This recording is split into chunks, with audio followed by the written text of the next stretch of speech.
Allez, bonjour les amis, bienvenue sur la chaîne The Web Plastic Model, c'est Thierry pour une nouvelle vidéo concernant le montage de la Ferrari F430 Challenge au 1/24e proposé par Fujimi. Alors, donc c'est la 8e vidéo. Et donc, comme d'habitude, on va commencer par la carrosserie. Hein. Je vous ai promis ce petit fil rouge tout le long du montage jusqu'à temps que la carrosserie soit terminée. Donc on y va. Alors, on s'était quitté sur la première couche de la peinture Zero Paint. Donc j'ai retiré les 3-4 petites pétoules, ça je l'ai fait hors caméra, c'était pas la peine de le faire devant la caméra. Les 3-4 petites pétouilles qui étaient sur la carrosserie, avec du papier 2000, hein, du P2000 de chez Tamiya, de la mousse. Et afin que ce soit bien lisse et propre.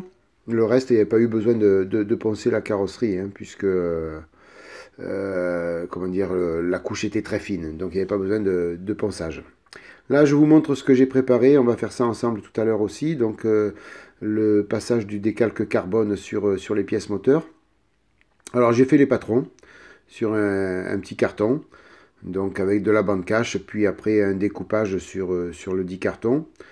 Donc vous voyez, pour ces deux parties-là, un seul modèle carton pour les deux côtés, puisque ce sont les symétries, donc c'est pas la peine de faire plusieurs modèles.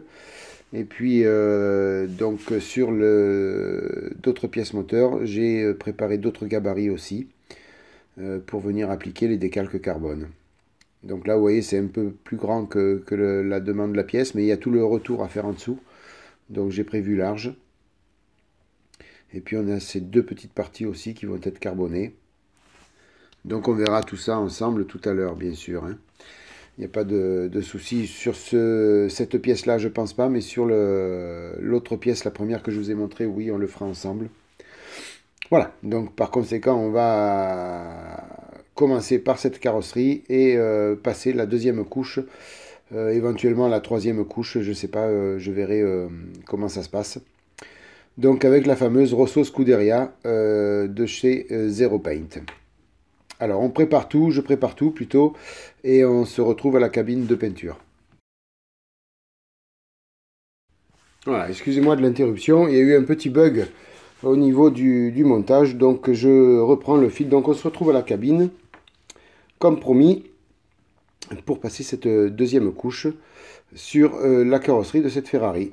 Voilà, donc c'est vraiment un régal cette peinture, hein, je le conseille à tout le monde, franchement, j'avais jamais essayé ces peintures-là pour les carrosseries et elles sont vraiment phénoménales.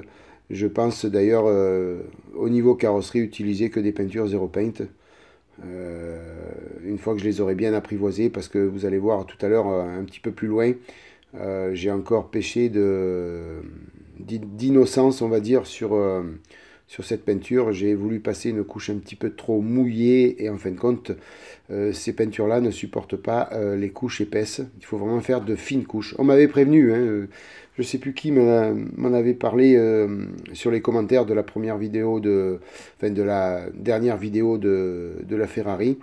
Je ne me rappelle plus, quelqu'un qui m'a dit qu'il fallait procéder par de fines couches. Et en effet, il avait bien raison. J'avais complètement oublié. J'ai voulu faire une dernière passe un peu plus mouillée pour obtenir déjà un brillant. Et j'aurais pas dû. Bon, c'est pas méchant. Il y aura un petit peu de ponçage. Mais voilà. Vraiment faire de fines couches. Même si on a un rendu satiné au final, c'est pas grave. Le vernis fera l'affaire après au niveau de la brillance. Voilà, donc je vous laisse découvrir un petit peu le passage de la peinture. Et puis je vous reprends après.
Ah, vous voyez, hein, je procède par fines couches successives. Alors sur le début, ben, j'ai bien respecté les fines couches. Et après, vous verrez par la suite et à la fin, j'ai voulu trop insister et ça a fait bon, ça n'a pas fait des dégradations, mais je veux dire, la peinture, elle, ne donne pas un bon rendu si on procède des couches vraiment humides.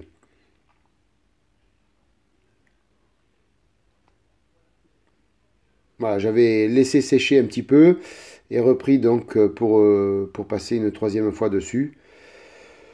Je m'étais dit ça fera la troisième couche, mais bon, il va falloir en passer une autre, quoi qu'il arrive, puisque je vais venir poncer un petit peu.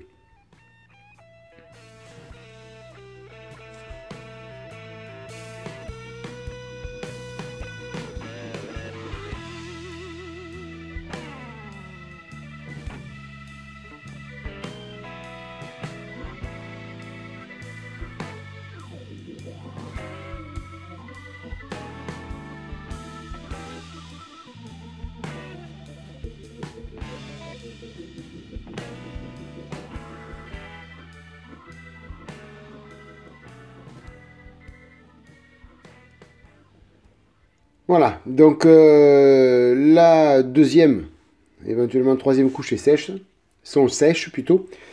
Donc voilà, je vous montre un petit peu ce que ça fait quand c'est trop humide. Vous voyez, ça fait des petits stries. Alors c'est pas méchant, mais ça fait pas propre, ça fait pas lisse. Et automatiquement avec le vernis, ça va ressortir. Donc il va falloir procéder à un petit ponçage. Bon, avec du P2000, P3000, ça devrait suffire. Histoire de lisser un peu tout et de repasser une couche après de peinture bien plus propre. En fine couche, cette fois-ci, bien sûr. Sinon, le rendu, le rouge est magnifique, hein. Vous voyez sur le toit, sur le capot, le toit de la voiture, vous voyez la surface, c'est pas lisse. Voilà, donc à vouloir obtenir une couche bien brillante et bien mouillée, ça a été sur certains angles du spoiler avant, vous voyez, mais après ça n'a pas été. Voilà, je rectifierai ça et puis je repasserai une dernière couche de rouge dessus et ça ne se verra plus après. Allez, donc on passe aux parties carbonées. Donc j'ai sorti la petite planche de Spot Model, achetée chez Spot Model, de carbone. Et je viens donc découper ce que j'ai besoin. Alors vous voyez, la feuille est un peu découpée dans tous les sens. Je vais essayer de rentabiliser le maximum cette feuille de carbone. Donc je viens mettre mes patrons le plus près possible des limites pour éviter d'avoir des grosses chutes qui me serviront plus après par la suite. C'est des feuilles carbone qui coûtent un petit peu cher, donc vaut mieux faire comme ça. Donc là, cette petite partie, je viens la couper là où je peux, le plus près possible des chutes.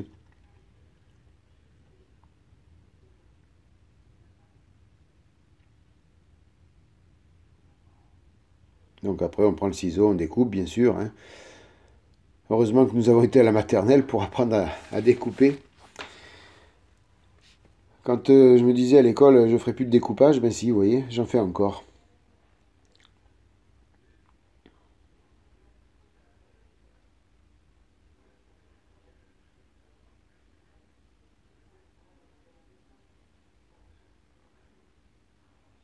Alors prévoyez toujours un petit peu plus large, hein, au niveau quand vous faites le patron avec la bande cache. Quand après vous découpez, prévoyez un demi millimètre, un millimètre de plus. Vaut mieux toujours avoir un peu d'excédent plutôt que d'avoir des manques. Donc là, vous voyez, j'ai une petite chute. Je la conserve parce que ça peut toujours servir. Vous voyez, dans mon petit sachet, j'ai plein de chutes. Ça peut toujours servir pour sauver une pièce. Si on a un trou ou autre, on a toujours des petites chutes. Vous voyez, je viens passer le patron là dans un endroit peu probable. J'essaye de rentabiliser le maximum la feuille de carbone. Donc je vous disais, conservez toutes vos petites chutes. Pas les toutes petites, mais celles où vous pensez qu'on peut faire quelque chose avec, gardez-les. Ça permet des fois de boucher des petits trous. D'ailleurs, sur cette pièce-là, je vais devoir avoir recours à une petite chute, ce qui m'a permis sauver un endroit où j'avais fait un trou.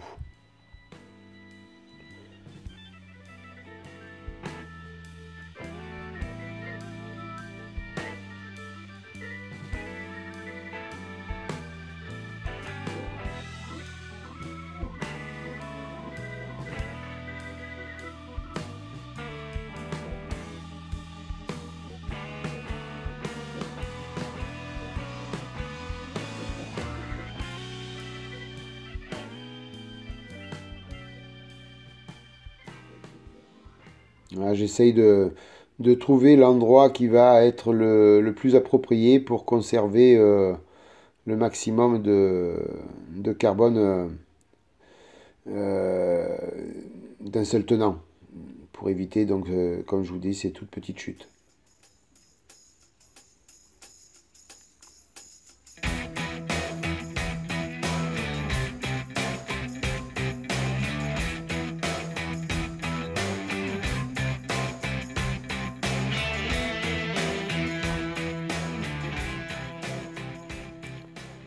Voilà, donc j'ai fini de tout découper, je ne vous ai pas filmé le découpage au ciseau, hein.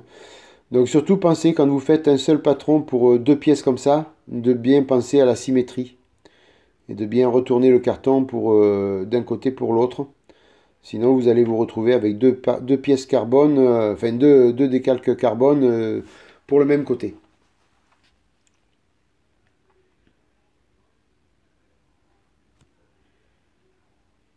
Allez, on va commencer donc la pose des décalques. Donc là, je prépare le microsol et le micro-set. Alors, une petite astuce, c'était Didier Felouz qui nous avait donné cette astuce et je l'ai trouvée très importante et intéressante. Un petit peu ou de pâte à fixe. Là, j'utilise de la gomme mie-de-pain, très chère à notre ami Fabio. Soit dit en passant, c'est un excellent produit, cette gomme mie-de-pain, elle sert à tout, hein. Vous voyez, elle me tient les deux petits pots de micro-set et micro-sol. Ça évite de faire la boulette, de les renverser. Ils sont collés, on peut les toucher avec un pinceau, les doigts ou autre, ça tombera pas. Bien sûr, si on met un coup de poing, ça va tomber, c'est sûr. Mais sinon, ça permet d'éviter des boulettes et de tout renverser sur l'établi.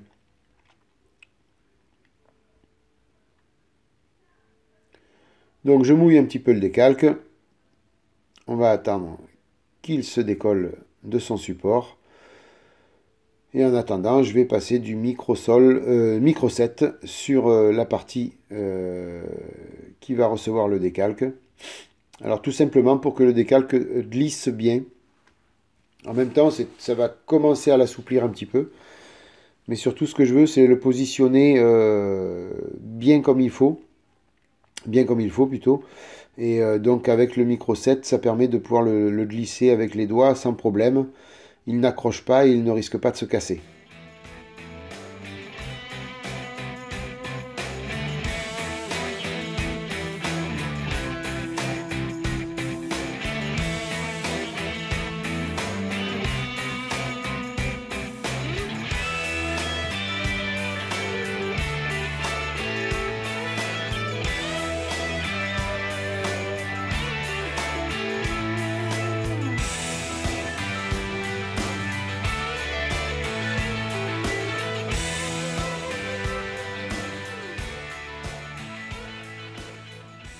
Voilà, le décalque se décolle bien. Il faut bien attendre qu'il se décolle bien parce que si vous insistez un peu trop tôt, ça va le casser.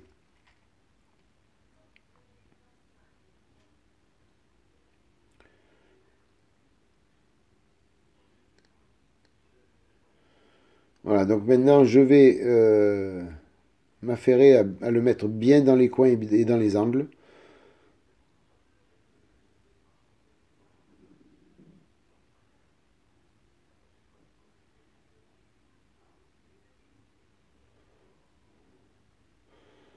Voilà, alors ne pas s'affoler, hein, quand vous avez un carbone qui fait autant de plis, ça va le faire après, vous inquiétez pas. Donc je commence un petit peu à l'aplatir avec un pinceau souple. Alors ce que je fais, c'est que je mouille le pinceau avec de l'eau pour qu'il glisse bien, qu'il n'accroche pas le décalque. Donc j'essaye de lui donner déjà une première position assez propre. Ça me permet d'évacuer déjà un petit peu de micro-sets, les gouttes de micro-sets qu'il y a en dessous, ça me permet de les évacuer sur l'extérieur. Bien souvent, ça évite de faire des bulles.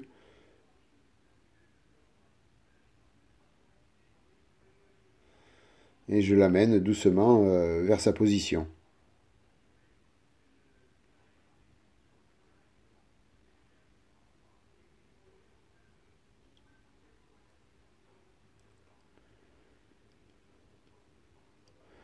Alors bon, rassurez-vous, c'est pas un tuto que je vous fais, hein, c'est pas du tout un tutoriel pour savoir comment poser un décalque, hein, c'est juste ma façon à moi que je, ma façon à moi dont je procède, laquelle j'opère dessus. Donc ça me réussit, je pense que ça peut réussir à d'autres personnes. Il y a certainement d'autres façons de faire beaucoup plus intéressantes, peut-être même meilleures que la mienne. Moi, je connais celle-là et pour l'instant, je suis je fais ce que j'ai l'habitude de faire, quoi. Donc maintenant, j'ai passé du microsol. Et donc, pour commencer à assouplir le décalque. Alors, la priorité sur cette particularité-là, c'est déjà de bien plaquer tout ce qui est faisable, hormis dans les trous là, que vous voyez sur les ailettes. Déjà faire tout ce qui est bien. Tout ce qui peut se plaquer, tout ce qui peut déjà coller et ne plus bouger. Donc je fais surtout les coins. J'essaye de le dresser bien proprement, un petit peu de partout. Et surtout, j'insiste sur la partie plate. Une fois que ça c'est fait, déjà, on a une bonne partie du travail qui est intéressant déjà. Et qui est intéressant plutôt. Qui est déjà fini, qu'on va dire. Du mal à trouver mes mots aujourd'hui. Voilà, donc une fois que j'ai bien étalé et bien tiré le décalque, on passe un coup de sèche-cheveux. Ça permet de coller déjà les premières parties que j'ai positionnées. Et surtout les parties plates de coller encore un peu plus. Ne vous inquiétez pas, s'il y a des faux plis, il faut y aller petit à petit, il ne faut pas s'affoler. Vous avez le temps pour le collage définitif du décalque, hein. Il ne va pas rester comme ça. Vous avez largement le temps de pouvoir refaire tous les plis et de faire les bulles.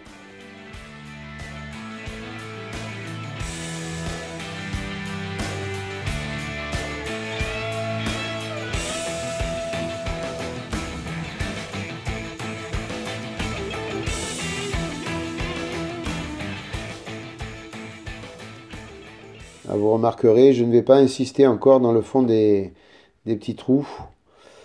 J'attends encore un peu que le décalque soit bien assoupli. Pour l'instant, il est encore trop dur. Et si j'insiste, je vais faire des trous. Donc je viens, comme prévu, comme je vous ai dit tout à l'heure, finir les parties bien plates. Voilà. C'est les parties à faire en premier. Voilà. Au fur et à mesure, je retire un petit peu de bulles dans les trous. Et je pousse un petit peu le décalque dans le fond. J'évacue les bulles d'air, j'évacue les bulles de liquide éventuelles qui peuvent rester. En fin de compte, il faut y aller petit à petit, faut pas avoir peur d'attendre et surtout ne pas se presser.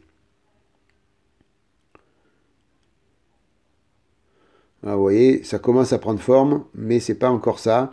On a des plis de partout. Donc ben voilà, faut petit à petit retirer toutes les bulles d'air qu'il y a dans les trous. Vous voyez, je la pousse vers le haut, la bulle d'air là, hop, pour après la chasser vers le haut.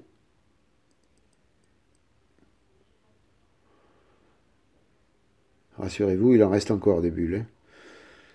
Il y a encore de l'air un peu de partout. Vous voyez, hop, je la chasse encore vers le haut, et ainsi de suite.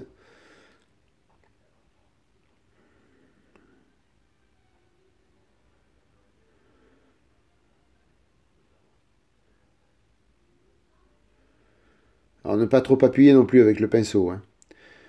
Sinon, comme le décalque commence à s'assouplir, là vous faites des trous, hein.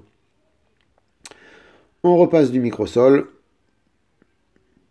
Donc cette fois-ci, je n'en passe que dans les parties à travailler. Là où c'est plat, c'est pas la peine de... là où le décalque est bien tiré, c'est pas la peine de rajouter de microsol, hein.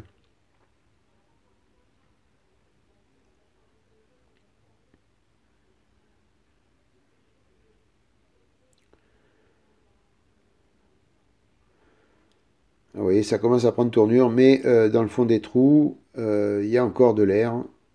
Le décalque n'est pas tendu encore complètement à fond, au fond.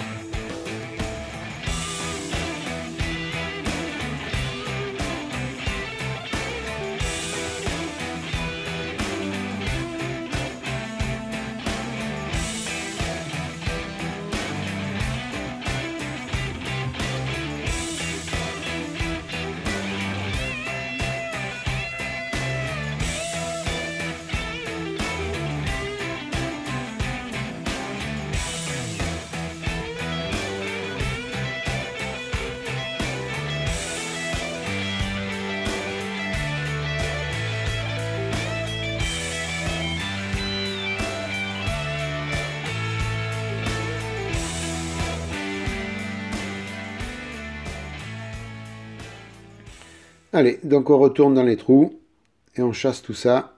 On retire encore les bulles. Là, vous voyez, j'ai pas passé le pinceau tout de suite. J'ai attendu que le microsol agisse un petit peu pour aller de nouveau tendre le carbone au fond des trous. Alors, c'est pas des trous, hein, c'est des... je sais pas comment appeler ça, hein. Je vous dis c'est des trous, mais bon, c'est la partie creuse, on va dire, de la pièce.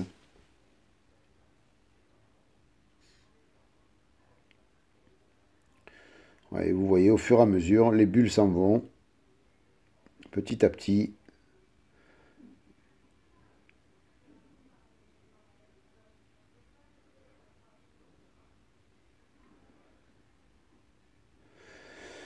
Donc là, je redonne un petit coup de... Dès que le résultat me convient, je redonne un petit coup de sèche-cheveux pour vraiment coller et puis stopper la partie qui m'intéresse et que je trouve bien.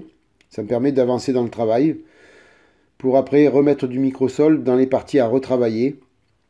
Par contre, les parties qui sont bien propres se collent un peu plus facilement avec le sèche-cheveux.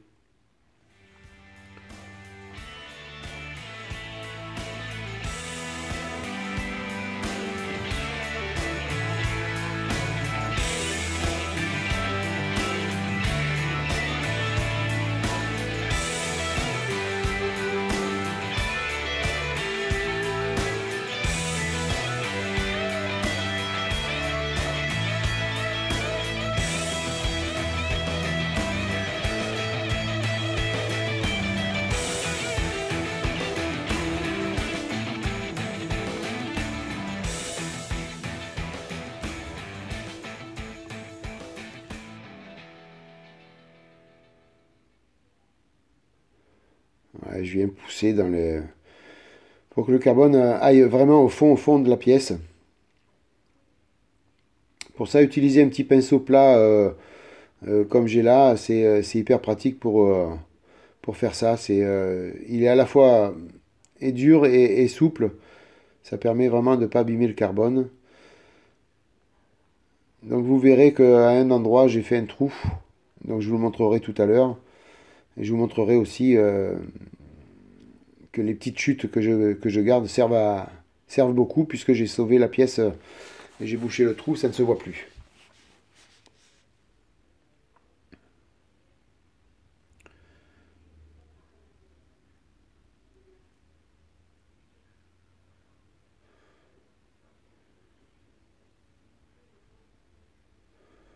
Ah, vous voyez, le microsol, j'en passe plus sur le reste, hein. J'en ai vraiment passé que là où il faut continuer à travailler.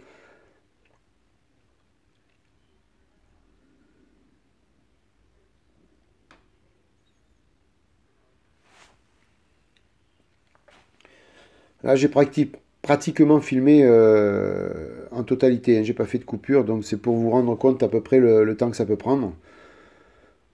Comme quoi, on peut travailler le décalque même au bout d'une demi-heure, c'est pas, rien n'est perdu, hein. On peut continuer à travailler, c'est pas un problème et le résultat ne va pas rester figé dans l'état qu'il est.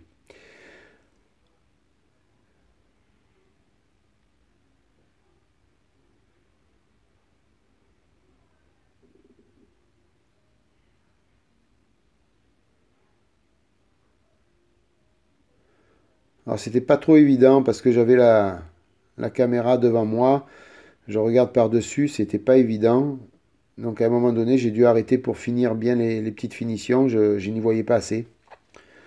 Donc il y a une petite partie, vous verrez, que j'ai été obligé de ne pas filmer. Mais bon, vous avez vu le principe, vous en avez suffisamment vu pour voir comment faut faire, quoi.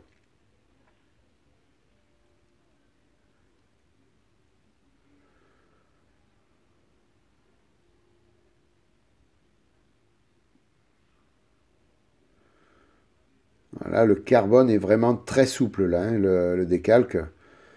Je peux vous dire, si vous faites une fausse manip, d'ailleurs je vais la faire, vous faites un trou, hein. Il est vraiment très très très souple.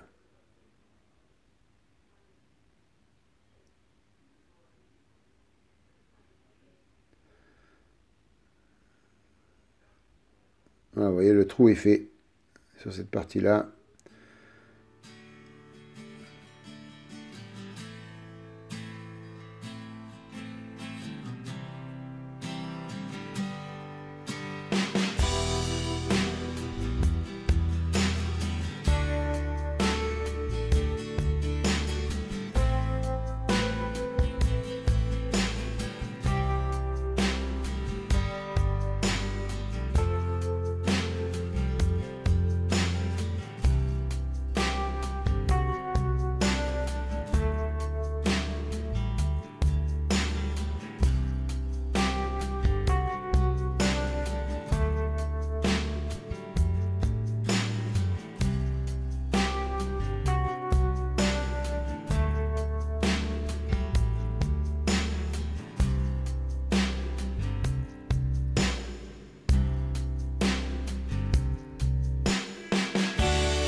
Voilà, donc là j'ai fait les toutes petites finitions hors caméra. Et là je vous montre le résultat final du côté. C'est ce que je vous disais, hein, pour les toutes petites bulles, j'avais pas assez de vue, donc j'ai retiré la caméra. Et j'ai arrêté de filmer. Et puis là vous voyez donc le trou que j'ai fait. On le voit bien. Là ici, là, hop. J'ai fait un petit trou dans le décalque. C'était tellement fin et tellement souple. Et pourtant, vous voyez, ça fait pas mal de temps que je le travaillais, mais bon, il faut y aller vraiment très très doucement.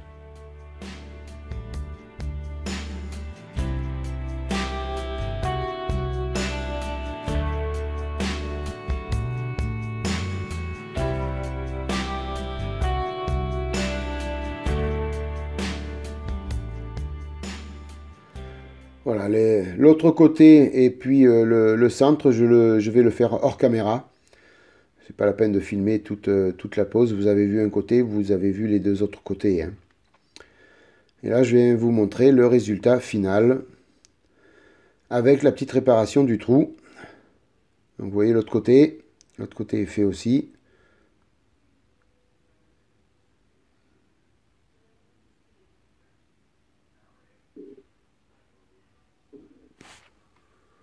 Voilà, vous voyez, là où il y avait le trou, ben, il n'y en a plus. Alors, j'ai pris une petite chute que j'avais, hein, dans le petit plastique, là. J'ai coupé n'importe, j'ai pas donné de forme à la, j'ai coupé. L'important, c'est de faire bien les traits du carbone, les mettre bien ensemble. Une fois que vous les mettez bien ensemble, il n'y a pas de souci, le raccord ne se voit pas.